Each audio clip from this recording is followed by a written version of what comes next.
আসসালামু আলাইকুম। এবার এসএসসির ফল সংক্রান্ত বিজ্ঞপ্তিটি ভুয়া, ঢাকা শিক্ষা বোর্ড। একটু বিস্তারিত পড়লে তোমরা সম্পূর্ণ বুঝতে পারবে। এখানে দেখতে পাচ্ছ, সামাজিক যোগাযোগ মাধ্যমে 2024 খ্রিস্টাব্দের এসএসসি পরীক্ষার ফল প্রকাশের তারিখ সম্পর্কিত প্রচারিত বিজ্ঞপ্তিটি ঢাকা শিক্ষা বোর্ডের নয় বলে জানা গেছে।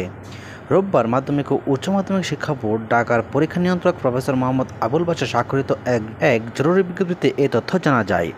বিজ্ঞপ্তিতে বলা হয়, সংশ্লিষ্ট সকলের অবগতির জন্য জানানো যাচ্ছে, সামাজিক যোগাযোগ মাধ্যমে 2024 খ্রিস্টাব্দের এসএসসি পরীক্ষার ফল প্রকাশের তারিখ সম্পর্কিত একটি বিজ্ঞপ্তি প্রচারিত হয়েছে।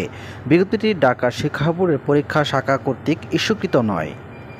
এতে আরও বলা হয়, 2024 খ্রিস্টাব্দের এসএসসি পরীক্ষার ফলাফলের কাজ প্রক্রিয়াধীন রয়েছে। কাজ সম্পূর্ণ হলে ফল প্রকাশের তারিখ ও সময় সংবলিত পত্র ঢাকা শিক্ষা বোর্ডের ওয়েবসাইট সহ বিভিন্ন ইলেকট্রনিক ও প্রিন্ট মিডিয়ার মাধ্যমে জানিয়ে দেওয়া হবে।